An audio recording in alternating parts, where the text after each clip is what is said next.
오늘 주신 하나님의 말씀입니다. 마가복음 14장 53절에서 72절입니다. 마가복음 14장 53절에서 72절.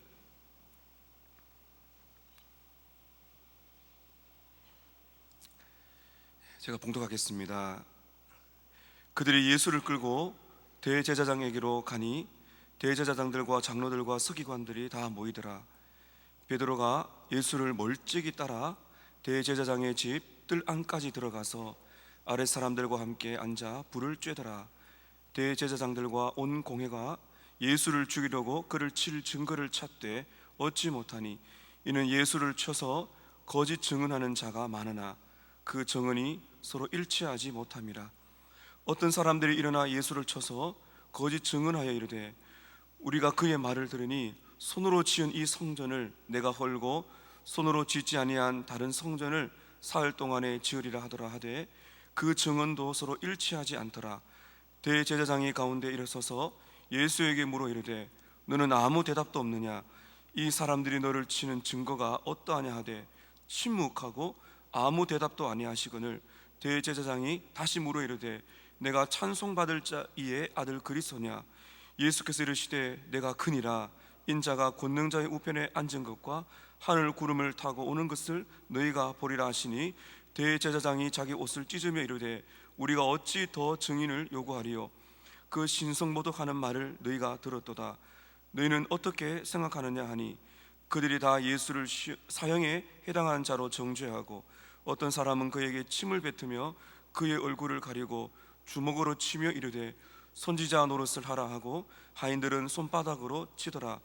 베드로는 아랫뜰에 있더니 대제사장의 여종 하나가 와서 베드로가 불 쬐고 있는 것을 보고 주목하여 이르되 너도 나사렛 예수와 함께 있었도다 하거늘 베드로가 부인하여 이르되 나는 내가 말하는 것이 무엇인지 알지도 못하고 깨닫지도 못하겠노라 하며 앞뜰로 나갈새 여종이 그를 보고 곁에 서 있는 자들에게 다시 이르되 이 사람은 그 도당이라 하되 또 부인하더라.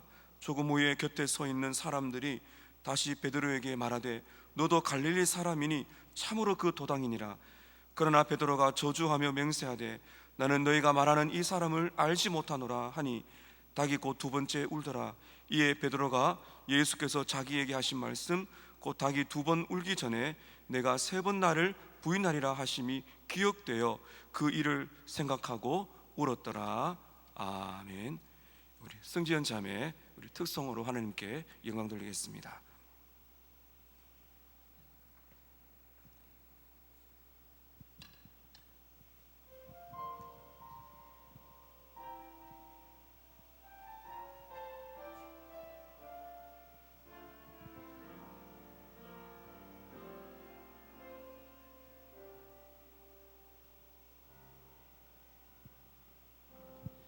예수 흠도 죄도 없는 당신이 깊이 감춰둔 내 죄로 인하여 하나님의 어린 양 속죄의 제물 되어 저주받은 나무에 달리셨네.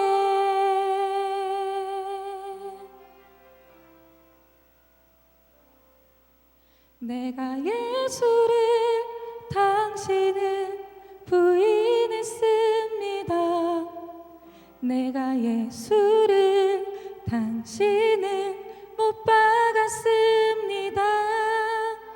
당신이 행하신 일 모든 약속을 다 잊고 십자가에 예수를 매달았네. 내가 예수를 당신을 부인했습니다. 내가 예수를 당신을 못 박았습니다. 나의 모든 죄를 지고 아버지께 인도하시는 내가 예수를 못 박았습니다.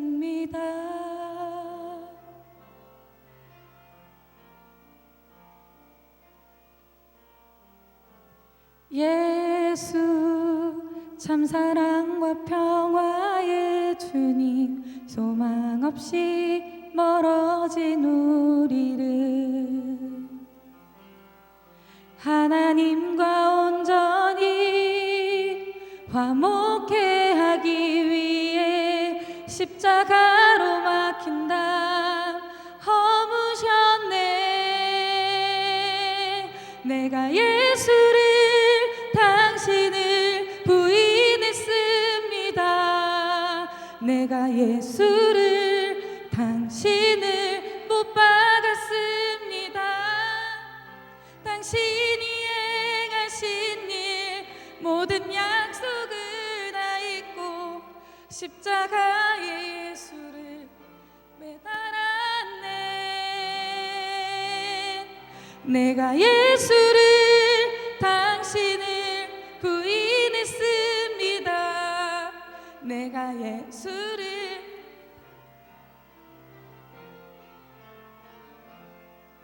나의 모든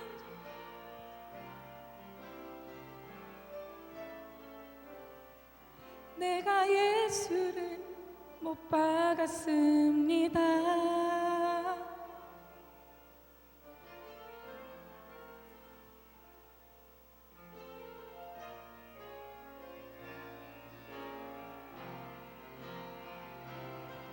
내가 예수를 당신을 다시 바라봅니다.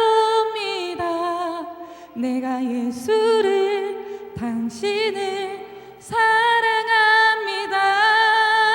갚을 수 없는 사랑 아버지께 인도하시네. 내가 예수를 사랑합니다. 갚을 수 없는 사랑 아버지께 인도하시네. 내가 예수를 사랑합니다.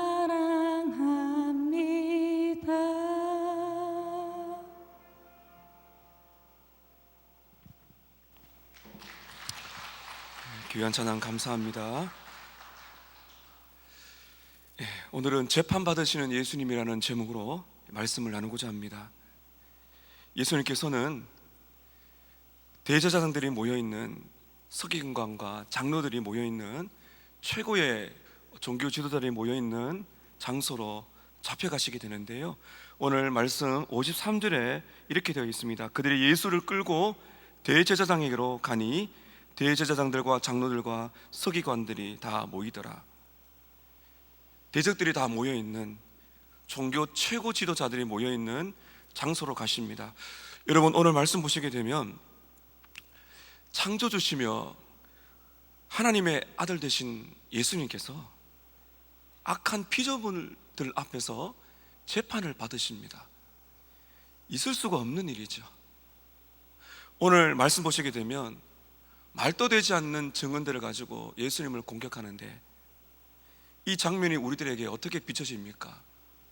창조주가 하찮은 피조물들, 그 죄인들 앞에서 신문을 받고 있다는 것입니다. 오늘 여기에서 벌어지는 우리 사건들이 있는데요, 첫 번째는 공회의 불법 재판, 두 번째는 대제사장과 예수님과의 대화, 그리고 마지막 세 번째는 예수님을 부인하는 베드로, 이렇게 세 가지 사건이 이어지게 됩니다. 우리 첫 번째 보시겠습니다. 공회의 불법 재판입니다. 불법 재판이라는, 제가 이렇게 말씀드린 이유가 있습니다. 이들은 지금 모여서 55절에 보게 되면 대제사장들과 온 공회가 예수를 죽이려고 그를 칠 증거를 찾습니다. 예수님을 죽이기 위해서 종교 재판을 하게 되는 것이죠. 그런데 왜 불법인가 하면은, 원래 이 종교 재판은 성전 근처에 있는 장터가 있대요. 거기서 이 사내들인 공회, 이 사내들이는 최고의 의결기관인데, 대제사장들, 서기관, 장로들이 모여서 재판을 합니다. 근데 얼마나 급했던지 대제사장 가야바의 집에 그냥 모입니다. 또 불법인 이유가 거짓 증인들을 삼지요. 56절을 보세요. 예수를 쳐서 거짓 증언하는 자가 많으나 그 증언이 서로 일치하지 못하더라. 57절에 어떤 사람들이 일어나 예수를 쳐서 거짓 증언하여 이르되, 다 거짓말입니다. 거짓 증언밖에 없고 거짓 증인들밖에 없어요. 그리고 서로 의견이 일치가 되지 않습니다. 자기들 안에도 의견이 맞지 않는다는 것이죠. 얼마나 엉터리인가를 우리가 알 수가 있죠. 56절에 보면 그 증언이 서로 일치하지 않는다 이렇게 말합니다. 그리고는 58절에 보면 이제 성전 이야기를 하는데, 예수님은 자기가 성전을 헐겠다고 한 적도 없어요. 그러나 예수님이 성전을 헐려고 했다. 서로 의견이 일치가 되지 않는 것입니다. 그리고 예수님을 죽이려고 모이는데, 이 사람을 죽이는 사형권은 그 다음 날 결정을 하게 된답니다. 그날 밤에 결정하지 않는데요, 하루를 지나야 결정을 합니다. 너무 지금 급한 거죠. 다 엉터리입니다. 다 불법입니다. 어떻게든 예수님을 죽이려고 이 지도자들이 모여서 그렇게 모의를 지금 하고 있는 것입니다. 60절에 보면 대제사장이 이렇게 말하죠. 일어서서 예수께 물어 이르되, 너는 아무 대답도 없느냐? 이 사람들이 너를 치는 증거가 어떠하냐? 죄어주신 하나님의 어린 양이, 하나님께서, 성자 하나님께서 그 인간들의 불법 재판에 앞에 서 계십니다. 여러분, 이 장면을 한번 생각해 보세요. 예수님이 어떤 생각을 하셨을까요? 어떤 말씀을 하고 싶으셨을까요? 기가 막히지 않겠습니까? 근데 여러분, 61절에 정말 우리가 본받아야 할 예수님의 성품이 나옵니다. 침묵하는 것입니다. 예수님은 맞대응하지 않습니다. 이것이 예수님의 위대한 성품인 온유함입니다. 이사야 53장 7절에 이사야는 이렇게 예언하죠. 그가 곤욕을 당하며 괴로울 때에도 그의 입을 열지 아니하였으며, 마치 도수장으로 끌려가는 어린 양과 털 깎는 자 앞에서 잠잠한 양같이 그의 입을 열지 아니하였도다. 여러분, 우리는 예수님을 본받아야 되겠습니다. 예수님은 변화하지 않았습니다. 우리들도 신앙 때문에 온갖 수치와 모욕을 당할 때 우리는 쉽게 분노합니다. 어떻게든 변호하려고 하죠. 얼마나 우리가 똑똑한지 모르죠. 그러나 예수님 바라보세요. 예수님 그들의 생각과 판단을 다 아십니다. 말도 되지 않는 거짓증인들을 가지고 하나님의 아들을 몰아붙이는데, 예수님은 털 깎는 자 앞에 잠잠한 양같이 그의 입을 열지 않습니다. 사랑하는 성도 여러분, 분노를 가라앉으십시다. 신앙의 도전을 받고 모욕을 받고 수치를 받을 때 입을 다물고 침묵하는 법을 배워야 됩니다. 예수님의 온유함이 우리에게 너무나 필요한 것이죠. 오늘 말씀 두 번째입니다. 대제사장과 예수님과의 대화입니다. 모든 증언들이 서로 맞지 않고 자기들 안에서도 서로 맞지 않아서 분란이 일어나려고 할 때 61절에 보면 이제 대제사장이 일어났죠. 침묵하고 아무 대답도 하지 않습니다. 그때 이 대제사장이 결정적인 말을 하죠. 다시 물어 이르되, 내가 찬송받을 자의 아들 그리스도냐? 놀라운 것은 이 대적의 말은 예수님이 누구신가를 밝혀주는 놀라운 통로가 되었다는 것이죠. 이제 마지막으로 예수님을 죽일 음모를 말합니다. 내가 찬송받을 리는 하나님을 말하는 것이거든요. 하나님의 아들 그리스도가 맞냐? 62절에 보면 예수님께서 이제 말씀하십니다. 침묵을 해야 될 때와 말을 해야 될 때가 딱 다른 것이죠. 고소를 받고 어음을 받고 모욕을 받을 때는 참는 것입니다. 그러나 내가 누구냐? 우리의 정체성을 물을 때는 말을 해야 되는 것입니다. 예수님께서 뭐라 그러세요? 62절에 62절에 예수께서 이르시되, 내가 그니라. 내가 그 사람이 맞다는 것이죠. 인자가 권능자의 우편에 앉은 것과 하늘 구름을 타고 오는 것을 너희가 볼 것이다. 메시아가 맞다. 나는 하나님의 아들이 맞다는 것이죠. 제가 이렇게 한번 재해석해 봤습니다. 예수님께서 지금 대제사장들과 앞에 있는 그들에게 이렇게 말씀하시는 겁니다. 내가 그 사람이 맞다. 내가 그니라. 내 앞에서 나는 너희에게 재판을 받을 존재가 아니다. 나는 인자다. 나는 하나님의 아들이다. 성자 하나님이다. 온 세상의 창조자며 구속자다. 나는 십자가를 지고 죽게 되지만 다시 올 것이다. 너희는 내가 오는 것을 볼 것이다. 내가 하나님 보좌 우편에 앉은 것과 하늘 영광 구름을 타고 오는 것을 너희가 볼 것이다. 복음이지요. 예수님은 그들에게 마지막까지 예수님이 누구신지를 증거하고 있습니다. 주님은 잠잠하지 않으셨고 공개적으로 자기가 누구인가를 말해줬습니다. 이 복음을 듣고 돌아와야 되겠지만은 이제는 마치 먹이를 이제 물고 죽이려고 숨통을 끊으려고 하는 마치 짐승처럼 예수님께 달려옵니다. 63절 64절을 보시게 되면 대제사장이 자기 옷을 찢으며 이르되 우리가 어찌 더 증인을 요구하리요. 64절에 그 신성모독하는 말을 너희가 들었도다. 신성모독이라는 거죠. 이 신성모독이라는 것은 하나님의 이름을 모욕하는 겁니다. 예수님은 하나님 이름을 모욕한 적이 없어요. 근데 예수님 스스로가 메시아가 맞다, 하나님의 아들이다, 하나님 영광으로 올 것이다, 이 말씀 자체를 신성모독으로 받아들인 것입니다. 어떻게 예수님이 신성모독을 하겠어요? 본인이 하나님이신데 말이죠. 그리고는 어떻게 하면 좋겠느냐 물었더니 모두가 똑같이 사형에 해당한 자라고 정죄하기 시작합니다. 그리고 65절에 있어서는 안 되는 행동을 하죠. 어떤 사람은, 이 어떤 사람이 누구겠습니까?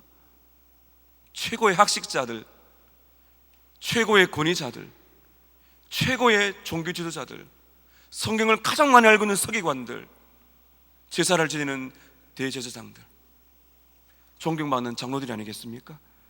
그에게 침을 뱉고 예수님의 얼굴을 가리고 주먹을 때립니다. 예수님의 얼굴을 가리는 이유는 나를 알아맞추라는 겁니다. 여러분, 얼마나 말도 되지 않는 조롱과 모욕을 하고 있나요? 선지자 노릇을 하라, 내가 너를 때린 사람이 누구냐 맞춰봐라는 것이죠. 그 모습을 본 하인들이 용기를 얻어서 손바닥으로 예수님을 때리기 시작합니다. 이사야 50장 6절에 보면 이사야는 이렇게 예언했습니다. 나를 때리는 자들에게 내 등을 맡기며 나의 수염을 뽑는 자들에게 나의 뺨을 맡기며 모욕과 침뱉음을 당하여도 내 얼굴을 가리지 아니하였느니라. 수염도 뽑았다고 말합니다. 수염도 뽑고 얼굴을 때리고 침을 뱉고 온갖 모욕과 수치를 지금 다 주고 있죠.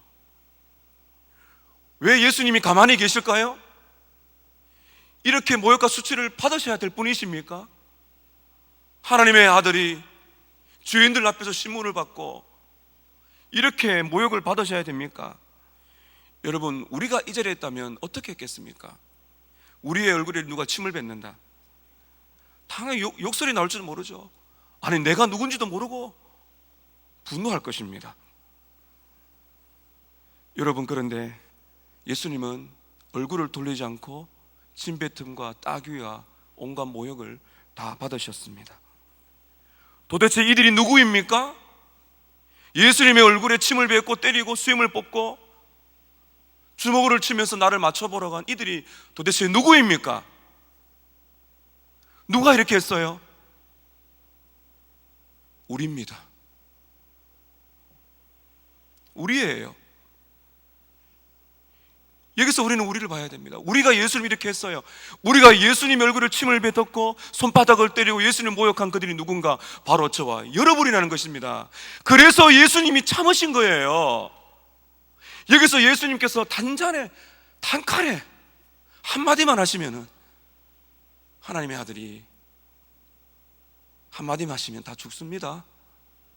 그러나 그분은 참으셨어요. 왜냐하면 우리가 주님의 얼굴에 침을 뱉었기 때문입니다. 다시 한번 질문합니다. 하나님의 아들 구주께서 왜 이렇게 모욕을 당하셔야 되는가? 우리를 사랑하시기 때문입니다. 왜 우리를 사랑하실까요? 그저 우리를 사랑하시기 때문입니다. 왜 사랑하십니까? 우리를 그냥 사랑하시기 때문입니다. 그 이유는 알 수가 없어요. 우리를 사랑하시기 때문에.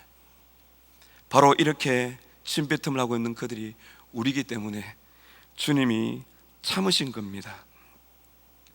여기서 우리는 그저 나를 사랑하시기 때문에 신묵하며 참으시는 그 주님의 사랑을 우리는 봐야 되는 것이죠. 오늘 마지막 세 번째는 예수님을 부인하는 베드로입니다. 여러분, 베드로가 누구입니까? 수제자죠. 12명의 제자 중에서 가려 뽑은 3명의 제자주고, 그 중에서도 가장 앞선 수제자입니다. 야이로의 집에서 예수님은 데리고 가셨습니다. 변화산에서 예수님의 은혜를, 영광을 보았습니다. 겟세마네 동산의 그 특별한 장소로 예수님이 데리고 가셨습니다. 베드로는 은혜를 많이 받았습니다. 예수님 베드로를 너무너무 아끼셨습니다. 베드로는 예수님의 마음 깊은 곳에 있었습니다. 그 사랑하는 제자가 오늘 어떻게 하는지를 보십시오. 54절 보실까요?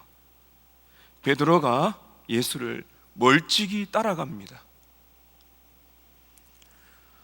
모든 제자가 예수님을 떠나갔죠. 여러분, 베드로가 도망을 갑니다. 근데 양심에 막 찔려오는 것입니다. 내 사랑하는 주님을 내가 어떻게 이렇게 할 수 있나? 그래서 길을 돌이켜 돌아왔습니다. 그런데 여러분, 예수님을 멀찍이 따라가죠. 예수님 멀찍이 따라가 어디로 갑니까?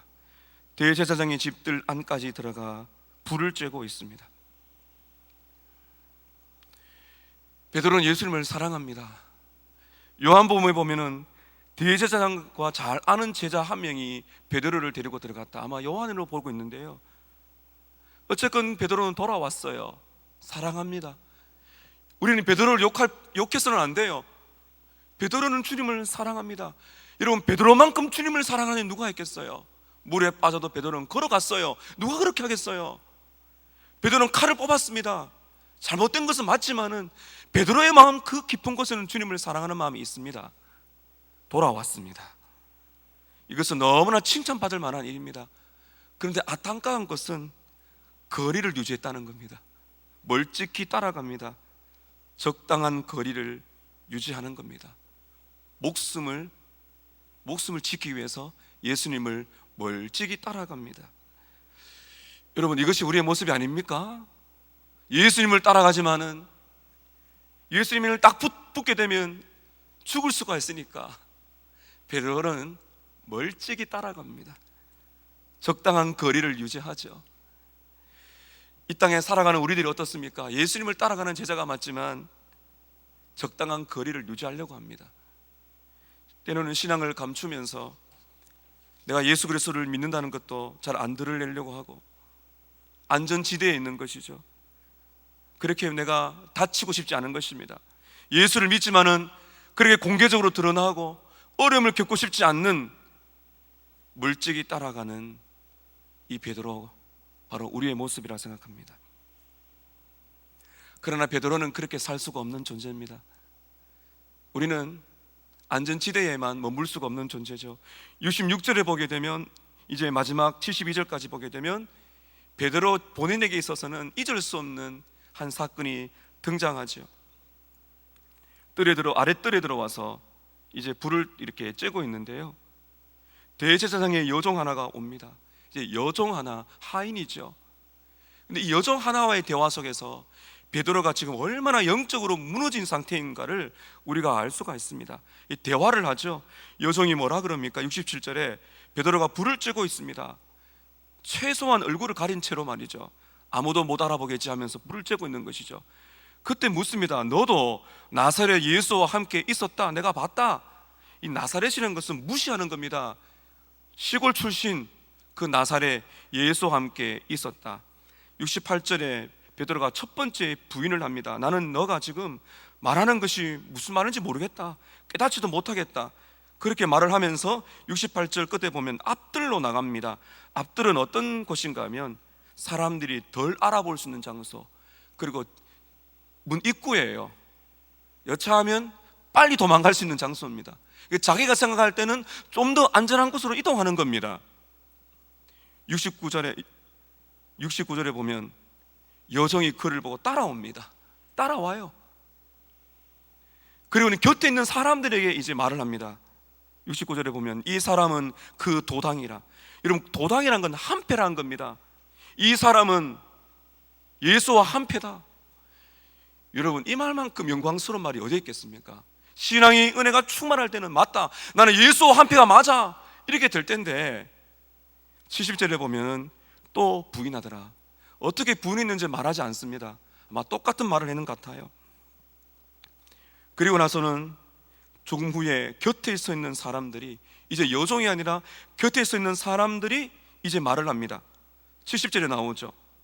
너도 갈릴리 사람이니 참으로 그 도당이다. 이 갈릴리 사람, 이제 갈릴리 사람이라고 말하고 있는데요, 이것은 억양을 말하는 겁니다. 베드로가 말하는 억양을 들어보니까 갈릴리 사람이라는 겁니다. 이제 모든 것이 이제 베드로에게 이제 접근해 오고 있는 것이죠. 그때 이제 닭이 두 번 웁니다. 여기 우리 나와 있지는 않지만 68절에 첫 번째 부인하고 나서 어떤 사본에 보면 마침 닭이 울었더라, 닭이 한번 울게 되고요. 그리고 이제 두 번째 죄송합니다. 71절에 세 번째 이제 부인하고 나서 닭이 두 번 울게 되죠. 자, 71절을 여러분 보시겠습니다. 그러나 베드로가 저주하며 맹세하되 나는 너희가 말하는 이 사람을 알지 못하느라 하니 72절에 닭이 곧 두 번 울더라. 자, 여러분 71절 보세요. 베드로가 어떻게 합니까? 세 번째 부인할 때는 저주하며 맹세합니다. 누구를 저주한 것일까요? 자기를 저주한 겁니다. 이런 말이죠. 내가 지금 거짓말을 하고 있다면 내가 저주를 받을 것이다, 이 말입니다. 예수님을 저주한 것이 아니에요. 자기를 저주한 거죠. 내가 지금 거짓말을 하고 있다면 나는 지금 저주를 받을 것이다. 자기를 저주한 겁니다. 이때 닭이 두 번 웁니다. 베드로는 예수님 말씀 정확하게 예수님 세 번이나 부인했습니다. 베드로가 이제 끝일까요? 이제 베드로가 돌아올 길은 없는 것일까요? 약 3-4시간 전에 베드로는 어떻게 말을 했어요? 14장 29절에 보면 베드로가 여짜오되 다 버릴지라도, 다 실족할지라도, 이 말이거든요. 다 실족할지라도 저는 그렇게 하지 않겠습니다라고 약 3-4시간 전만 해도 자신만만하게 외쳤던 베드로가 영락없이 자기 자신을 저주하면서 예수님을 부인했습니다. 왜 그랬습니까? 죽음이 그렇게 두려운 것이기 때문입니다. 죽음 앞에 다 사람이 떠는 것이죠. 이렇게 말씀이 끝이 났다면 베드로도 인생이 끝입니다. 버림을 받았을 겁니다. 베드로도 가짜 신자였을까요? 여러분 72절 끝을 보세요. 참 감사한 기록이 있죠. 이렇게 됩니다. 닭이 곧 두 번 울더라. 이에 베드로가 예수께서 자기에게 하신 말씀, 곧 닭이 두 번 울기 전에 내가 3번 나를 부인하리라 하심이 기억되어 그 일을 생각하고 울었더라. 여기 보시게 되면 베드로가 돌아옵니다.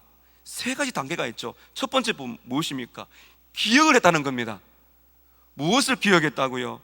예수님께서 하신 말씀을 기억했다고 말합니다. 어떤 말씀이요? 닭이 두 번 울기 전에 내가 3번 나를 부인할 것이다. 네가 나를 부인할 거야 한 그 말씀이 생각이 난 겁니다. 하나님의 택한 백성들은 어떻습니까? 결정적인 순간에 믿음을 다 포기해버릴 만한 엄청난 시련의 순간에 기억이 떠오르게 하시죠. 네가 이렇게 말하지 않았니?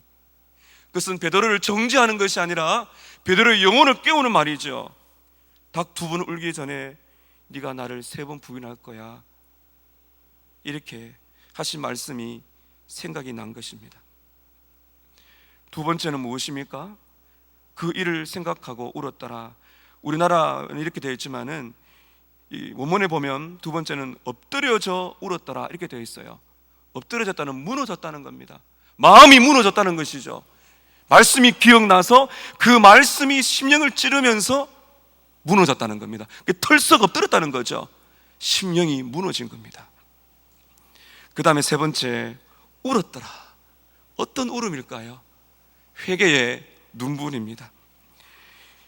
헬라어 원문을 보면 울었다는 말은 계속 반복되는 거예요. 울기 시작했더라, 계속 울었더라. 엄청난 통곡의 눈물이 쏟아졌더라. 가룟 유다와 한번 비교해 보십시다. 여러분, 가룟 유다는 후회하고 목매어 죽었습니다. 후회는 회개가 아닙니다. 그러나 베드로는 후회가 아니라 참회의 눈물이었습니다. 이 참회의 눈물이 있었기 때문에 베드로는 회복하여서 갈릴리 바다에서 예수를 만나 회복되어 초대교회에 하나님의 반석 같은 지도자가 되었죠. 여러분, 이것을 우리는 어떻게 설명할 수 있을까요? 이것이 바로 은혜입니다. 은혜죠. 돌이키게 하시는 하나님의 은혜입니다. 우리는 마가복음을 통해서 우리 이렇게 말씀을 기억하고 마음이 무너져서 통곡하는 눈물을 쏟았더라, 이렇게 나와 있는데, 마가복음 14장과 누가복음 22장을 제가 몇 구절 읽을 텐데요, 종합해 보게 되면 그 예수님의 사랑이 이 베드로에게 집중하고 있다는 것을 여러분 알 거예요. 자, 여러분, 제가 계속 반복해서 읽는데요, 마가복음 14장 27절 28절 한번 보시기 바랍니다. 여기서부터 우리는 예수님의 은혜를 이미 우리는 알고 있고 베드로도 이 말씀을 기억했으리라 저는 생각합니다. 14장 27절 보세요. 예수께서 제자들에게 이르시되 너희가 다 나를 버릴 것이다. 기록된 바 내가 목자를 치리니 양들이 흩어지리라 하였음이니라. 그러나 내가 살아난 후에 너희보다 먼저 갈릴리로 갈 것이다. 무슨 말입니까? 갈릴리에서 만날 거다라는 거죠. 29절에 베드로가 여짜오되 다 버릴지라도 나는 그리하지 않겠습니다. 말씀의 문맥을 보십니까? 예수님을 알고 계셨어요. 갈릴리에서 만나자, 이 말이죠. 여러분, 우리가 나중에 보겠지만 또 천사가 말합니다. 너희보다 예수께서 갈릴리로 갈 것이니까 거기서 만나라고 말합니다. 누가복음 22장, 자, 이 말씀 한번 찾아보십시다. 누가복음 22장 31절 32절 펴보세요. 누가복음 22장 31절 32절.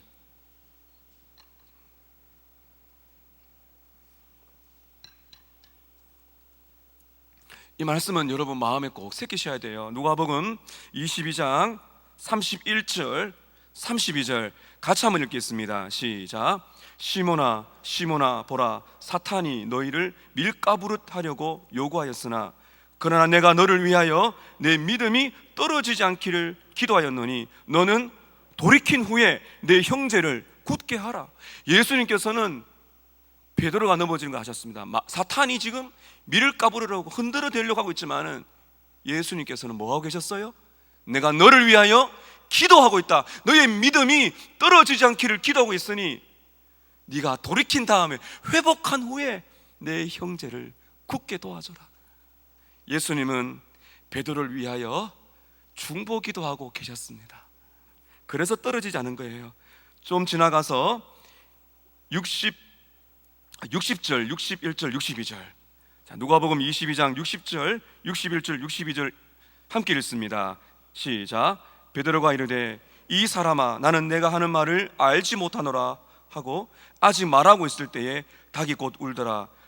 주께서 돌이켜 베드로를 보시니 베드로가 주의 말씀 곧 오늘 닭 울기 전에 내가 3번 나를 부인하리라 하심이 생각나서 밖에 나가서 심히 통곡하니라.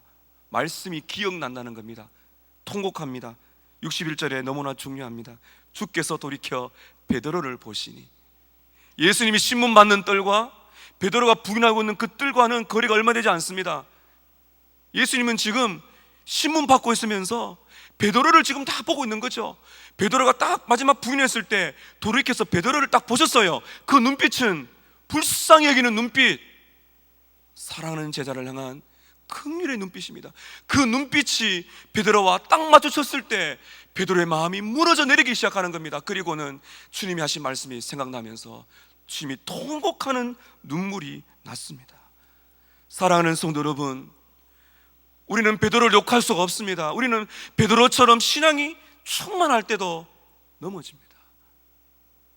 멀찍이 떨어져서 주님을 믿는 사람인지 아닌지 안전지대를 겪고 있으면서 세상과 타협하기도 하고 모욕과 핍박과 오해를 받기 싫어서 멀찍이 따라가는 연약하고, 그리고 당신 예수와 한패가 아니냐, 예수쟁이가 아니냐, 예수를 믿는 사람이 아니냐, 서머나교회 신자가 아니냐고 물었을 때 감추고 싶은 마음이 들지도 몰라요.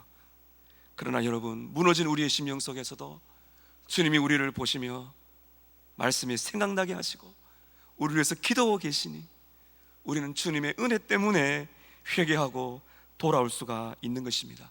오늘도 주님이 여러분을 돌이켜보시고 기도하고 계십니다. 제가 찬송 한 장 읽고 마치고자 하는데요, 374장에 A 하버시언이라는 분이 이렇게 작시를 했습니다. 나의 믿음 약할 때에 주 날 붙드네, 마귀 나를 꾀일 때 주 날 붙드네, 우리 구주 아니면 서지 못하네, 나의 사랑 식을 때 주 날 붙드네, 나를 귀히 보시고 항상 붙드네, 구원 얻은 사람을 항상 붙드네, 멸망길로 나갈 때 주 날 붙드네, 피 흘려 사셨으니 주 날 붙드네, 나를 붙드네, 나를 붙드네, 사랑하는 나의 주 나를 붙드네. 오늘 또 여러분을 붙드시는 주님을 의지하여 오늘 예수님을 본받아 신앙 때문에 모욕과 수치를 당해도 온유한 제자, 신앙을 숨기면서 멀찍이 따라가지 않고 예수님 가까이 꼭 붙어 살아가는 참 제자, 수없이 실패해도 붙드시고 일어서게 하시는 그 은혜를 힘입어서 오늘 믿음의 길을 걸어가시는 제자의 삶 사시기를 주님의 이름으로 축복합니다. 아멘. 오늘 주신 말씀 기억하시면서 예수님을 닮아 온유할 수 있도록, 그리고 꼭 붙어 다니는 신자로 수없이 실패해도 붙드시는 은혜 인하여 회복하며 살아가는 참 제자의 길을 걷기 위해서 주신 말씀 가지고 우리 통성으로 기도하겠습니다.